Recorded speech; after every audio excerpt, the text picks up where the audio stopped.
Assalamualaikum warahmatullahi wabarakatuh. Bagaimana keadaan kalian semua? Semoga dalam keadaan sehat walafiat serta mendapatkan perlindungan oleh Allah Subhanahu wa taala. Baiklah, pelajaran kita SKIH kita hari ini masih tentang Fathu Mekah, membahas perjanjian Hudaybiyah. Jadi kita akan mengetahui bagaimana isi perjanjian Hudaybiyah tersebut dan apa sebab adanya perjanjian Hudaybiyah itu. Sebelum memasuki penjelasan lebih lanjut, mari kita berdoa bersama. أعوذ بالله من الشيطان الرجيم بسم الله الرحمن الرحيم ربي زدني علما وارزقني فهما والحمد لله رب العالمين.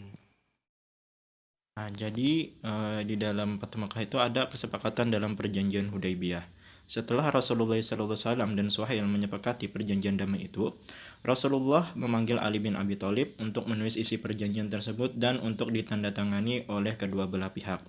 Ada beberapa tulisan yang ditolak oleh utusan kaum kafir Quraisy. Penolakan itu karena mereka tidak mau mengakui istilah-istilah Islam yang digunakan dalam perjanjian tersebut. Contohnya dalam tulisan ada tulisan Bismillahirrahmanirrahim di awal perjanjian.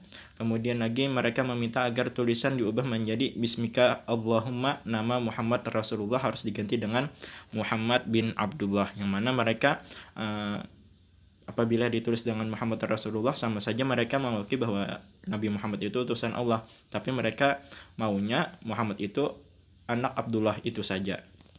Ada tambahan penjelasan, ketika tersebar isu mengenai terbunuhnya Utsman bin Affan oleh kaum kafir Quraisy, kaum muslimin mengadakan sumpah setia, yakni Baitur Ridwan. Di bawah sebuah pohon mereka bersumpah untuk terus memperjuangkan Islam sampai titik darah penghabisan.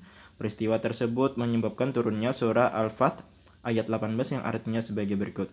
Sungguh Allah telah meridhai orang-orang mukmin ketika mereka berjanji setia kepadamu, wahai Muhammad, di bawah pohon. Dia mengetahui apa yang ada di dalam hati mereka, lalu dia memberikan ketenangan atas mereka dan memberi balasan kepada mereka dengan kemenangan yang dekat. Nah, ini adalah cerita yang mana terjadinya ada kesepakatan dalam perjanjian Fathu Makkah, yakni kesepakatan dalam perjanjian Hudaybiyah. Akhirnya perjanjian itu dapat ditandatangani setelah kaum muslimin menerima segala keinginan kafir Quraisy. Perjanjian itu ditandatangani oleh Suhail bin Amr dari pihak kafir Quraisy dan Nabi Muhammad SAW dari pihak kaum muslimin. Perjanjian itu dikenal dengan sebutan perjanjian Hudaybiyah karena diadakan di Hudaybiyah. Adapun isi perjanjian Hudaybiyah itu yakni sebagai berikut. Yang pertama, kaum muslimin dan kaum kafir Quraisy tidak saling menyerang selama 10 tahun. Jadi selama 10 tahun mereka tidak akan mengadakan peperangan. Kemudian lagi yang maksud mereka itu adalah mereka kaum muslimin dan kaum kafir Quraisy. Yang kedua, kaum muslimin tidak diperkenankan memasuki kota Mekah untuk menunaikan dan umrah tahun itu, kecuali tahun berikutnya. Kemudian ketika berhaji atau berumrah tidak boleh membawa senjata dan tidak boleh tinggal di Mekah lebih dari 3 hari. Jadi setelah perjanjian Hudaybiyah satu tahun ke depan, yakni tahun itu dan 1 tahun ke depan itu dilarang untuk menunaikan haji. Tetapi setelahnya itu boleh untuk menunaikan haji dan umrah dengan catatan tidak boleh membawa senjata dan tidak boleh juga menginap lebih dari 3 hari di kota Mekah.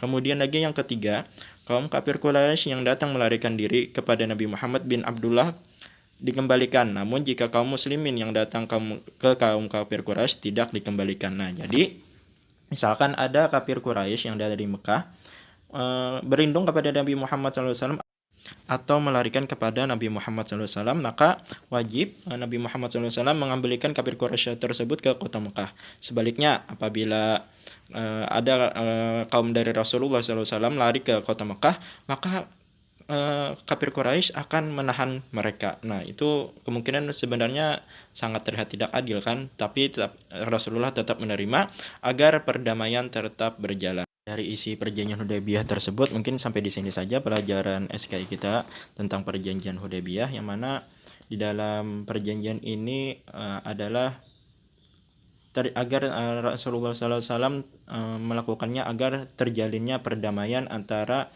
kaum kafir Quraisy dan kaum muslimin yang di sekitar Rasulullah.